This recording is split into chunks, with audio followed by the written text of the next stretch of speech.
بسم اللہ الرحمن الرحیم۔ السلام علیکم۔ آج 26 اکتوبر بروز بدھ ہم بات کریں گے سانحہ ماڈل ٹاؤن کیس کے حوالے سے۔ لاہور ہائی کورٹ میں بڑی اہم پیش رفت سامنے آئی ہے، اہم سماعت تھی اور جسٹس شاہد کریم صاحب نے آج دل خوش کر دیا ہے، خوبصورت فیصلہ آیا ہے۔ اور یہ اظہر صدیق ایڈوکیٹ صاحب جو وکیل بھی ہیں سانحہ ماڈل ٹاؤن کے مظلوموں کی طرف سے، اور اس میں کیونکہ جے آئی ٹی کیس کے حد تک علی ظفر صاحب تھے اور کچھ پٹیشنرز کی کچھ رسپونڈنٹس کی طرف سے اظہر صدیق ایڈوکیٹ صاحب بھی وکیل تھے۔ اظہر صدیق ایڈوکیٹ صاحب نے ایک درخواست دائر کی تھی جس کے اوپر شاہد کریم صاحب نے سماعت کی اور اس میں تگڑا فیصلہ جاری کیا۔ یہ درخواست تھی علی باقر نجفی کمیشن جو تھا، جس نے سانحہ ماڈل ٹاؤن میں ایک انگلی نہیں پورے کا پورا جو ہاتھ تھا، پنجہ جو تھا، وہ شہباز شریف کی حکومت جو اس وقت پنجاب حکومت تھی اس کی طرف کیا تھا۔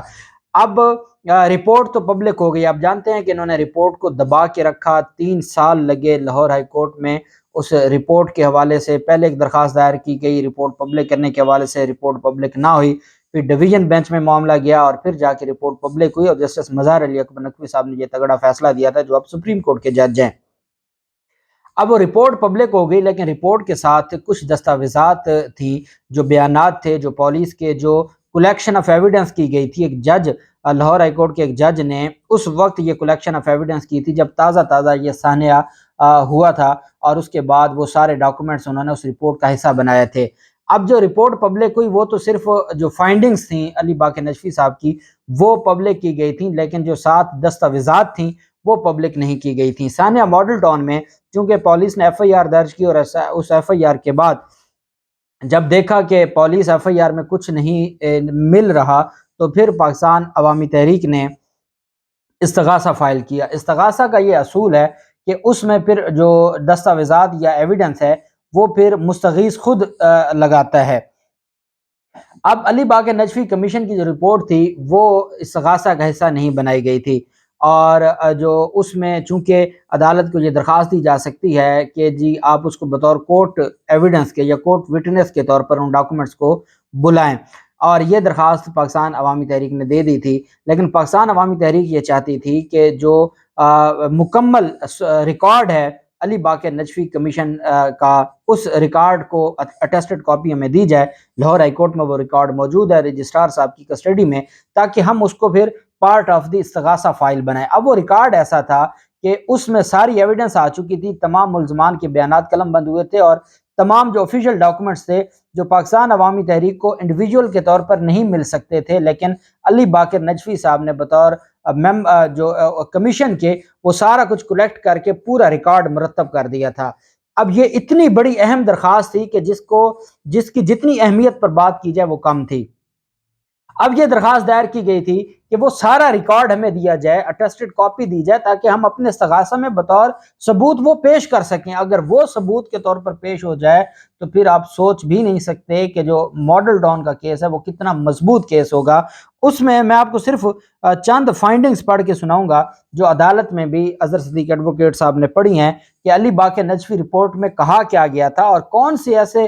تگڑی چیزیں تھیں جن کی بنیاد پر ہم چاہتے ہیں کہ وہ ریکارڈ آئے گا تو ہمارا کیس مضبوط ہو جائے گا، اور پھر میں آپ کو بتاؤں گا جو جسٹس شاہد کریم صاحب نے فیصلہ دیا۔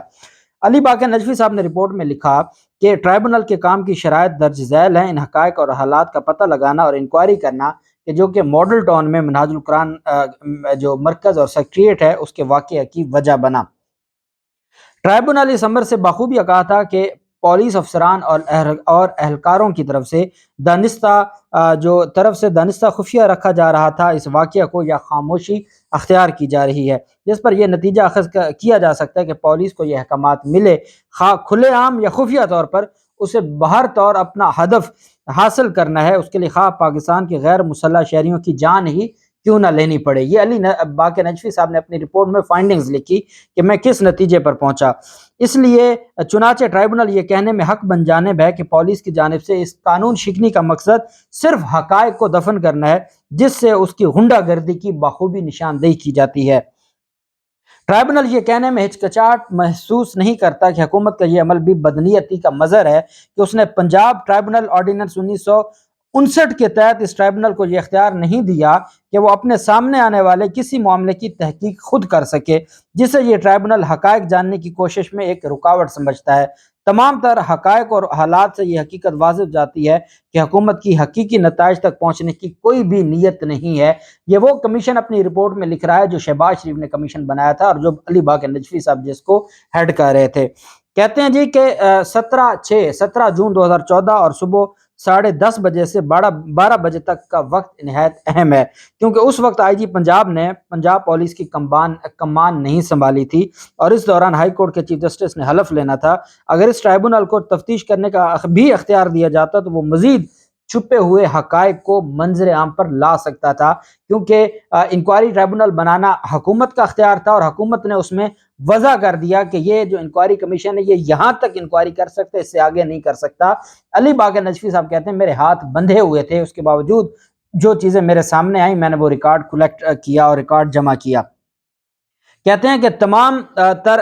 حقائق اور حالات کو ساتھ رکھ کر دیکھنے سے یہ امر واضح ہو گیا ہے کہ کارروائی میں ملوث نہ ہونے کا آرڈر جاری نہیں کیا گیا تھا، بلکہ وزیر اعلیٰ کا موقف بعد میں سوچا گیا دفاعی موقف تھا، جو واقعے کے بعد ہونے والی پریس کانفرنس میں قوم کے سامنے پیش نہیں کیا گیا۔ جو انہوں نے کہا کہ آپ کو پتہ ہے کہ شہباز شریف نے کہا تھا کہ مجھے تو سانحہ ماڈل ٹاؤن کے واقعے کا علم ہی نہیں ہے۔ علی باقر نجفی صاحب کہتے ہیں کہ یہ ان کا موقف درست نہیں تھا، یہ جھوٹ پر مبنی تھا، ان کے نالج میں ساری چیزیں تھیں۔ اس وقت کے وزیر قانون کی چیئرمین شپ میں دہشت انگیز ہلاکتوں پر مندرج ہونے والا آپریشن کا منصوبہ بنایا گیا تھا، جس سے بآسانی بچا جا سکتا تھا کہ جی رانا ثناء اللہ کی چیئرمین شپ میں یہ دہشت انگیز ہلاکتوں پر مبنی یہ منصوبہ بنایا گیا۔ یہ علی باقر نجفی صاحب اپنی رپورٹ میں لکھتے ہیں۔ خونی غسل کے واقعات سے واضح طور پر عیاں ہے کہ پولیس افسروں نے قتل عام میں فعال کردار ادا کیا۔ موقع واردات پر موجود لوگوں پر پولیس نے جس طرح گولیاں چلائیں اور انہیں مارا پیٹا، اس سے ناقابل تردید طور پر عیاں ہوتا ہے کہ پولیس نے ٹھیک وہی کچھ کیا جس کے لیے اسے وہاں بھیجا گیا تھا۔ پولیس اور تمام متعلقین نے کسی استثناء کے بغیر ہر خوف سے آزاد ہو کر شیطانی افعال انجام دیے، جس کے نتیجے میں ناقابل تلافی نقصان ہوا۔ مذکورہ بالا حقائق اور حالات کو مد نظر رکھ کر یہ رپورٹ پڑھنے والا بآسانی منہاج القرآن والے افسوسناک واقعے کی ذمہ داری کا تعین کر سکتا ہے۔ یہ علی باقر نجفی صاحب نے کمیشن دی، انہوں نے کہا جی کہ میرے ہاتھ باندھ دیے انہوں نے، اور اسی ہاتھ باندھنے سے یہ بات ثابت ہوتی ہے کہ یہ نہیں چاہتے تھے کہ اس واقعے کی اصل تحقیقات تک پہنچا جائے، جبکہ شہباز شریف اس واقعے کے دوسرے بات کہہ رہے ہیں کہ جی میں اس معاملے پر انکوائری کرواؤں گا۔ علی باقر نجفی صاحب جس کو خود کمیشن بنایا وہ کہتے ہیں کہ انہوں نے میرے ہاتھ باندھ کے مجھے کمیشن بنایا، اس کے باوجود جتنی کلیکشن آف ایویڈنس ہو سکتی تھی وہ میں نے کی ہے، لیکن ان کی بدنیتی واضح ہے کہ یہ چاہتے ہی نہیں تھے کہ کنکلوژن تک پہنچا جائے، نتیجے تک پہنچا جائے، کون ملوث تھا، کون اس ساری چیزوں میں انوالو تھا، یہ نہیں چاہتے تھے کہ ہم اس جگہ تک پہنچیں، اور یہی وجہ ہے کہ انہوں نے میرے ہاتھ پاؤں باندھے اس انکوائری جو ٹرائبونل ایکٹ ہے اس قانون کے تحت، لیکن اس کے باوجود جو کلیکشن آف ایویڈنس تھی وہ میں نے کی، اور میں اس نتیجے پر پہنچا کہ یہ پولیس والوں نے خود نہیں کیا بلکہ یہ کیا گیا، اور شہباز شریف کو سارے واقعے کا علم تھا، وہ جھوٹ بول رہے ہیں کہ ان کو علم نہیں تھا، اور یہ رانا ثناء اللہ کی چیئرمین شپ میں یہ خون انگیز جو ہلاکتیں ہیں وہ کی گئیں، اور اس سارے معاملے پر یہ علی باقر نجفی صاحب کی بہت ڈیٹیل رپورٹ ہے، میں نے اس کا کرکس آپ کے سامنے رکھا۔ اب اس کا مطلب کیا ہوا کہ علی باقر نجفی صاحب کے سامنے شہباز شریف بھی پیش ہوئے تھے، اس ٹرائبونل کے سامنے رانا ثناء اللہ بھی پیش ہوئے، تمام ملزمان پیش ہوئے تھے، توقیر شاہ جو اس وقت پرنسپل سیکرٹری ہیں وزیر اعظم شہباز شریف کے وہ بھی پیش ہوئے تھے۔ یہ ساری چیزیں نجفی صاحب نے ایک ریکارڈ جو ہے وہ مرتب کیا، ایک رپورٹ ہے، اور رپورٹ کے ساتھ جو انیکسچرز ہیں کہ کس کے احکامات تھے، جو کون سی میٹنگ میں یہ فیصلہ ہوا، اس کے جو اس میٹنگ کے جو تفصیلات ہیں وہ ساتھ اٹیچ کی گئیں، اور کتنے پولیس والے استعمال ہوئے، کن کو کون آرڈر ہوا، کون سا فون کال کا ریکارڈ، ساری چیزیں اس باقر نجفی کمیشن کی جو رپورٹ تھی اس کے ساتھ انیکس کی گئی تھی۔ جب لاہور ہائی کورٹ نے یہ حکم جاری کیا اور 3 سال کی مسلسل قانونی اور احتجاجی تحریک کے بعد لاہور ہائی کورٹ سے یہ حکم آیا کہ آپ Ali Baqir Najafi commission report public کریں۔ اب چونکہ وہ رپورٹ انہوں نے اس کمیشن کو جو فائنڈنگز ہیں ان کی اہمیت خود ہی ختم کر دی تھی اپنے نوٹیفیکیشن سے، اور وہ چاہتی اس وقت کی پنجاب حکومت تو وہ اس کو پولیس کیس میں جو چلان کیس تھا اس کا حصہ بناتی چلان کا، لیکن انہوں نے نہ بنایا۔ اس کے بعد پھر معاملہ استغاثہ کی طرف چلا گیا، اور استغاثہ میں جو مستغیث ہوتا ہے ساری ایویڈنس اس نے دینی ہوتی ہے۔ اس وجہ سے عوامی تحریک نے یہ لاہور ہائی کورٹ میں درخواست دائر کی تھی کہ جناب ہمیں علی باقر نجفی صاحب کمیشن کی رپورٹ جو ہے اس کا ریکارڈ بھی ہمیں دیا جائے۔ جسٹس شاہد کریم صاحب نے، اظہر صدیق ایڈوکیٹ صاحب وکیل تھے اور جواد حامد صاحب پٹیشنر ہیں، جو پاکستان عوامی تحریک کے جو ایڈمن آفیسر بھی ہیں، وہاں کے جو سیکریٹریٹ کے ایڈمن بھی ہیں اور مستغیث مدعی بھی ہیں سانحہ ماڈل ٹاؤن کیس کے، انہوں نے یہ درخواست دائر کی تھی۔ اب اس درخواست میں یہ اہم ڈیولپمنٹ ہوئی کہ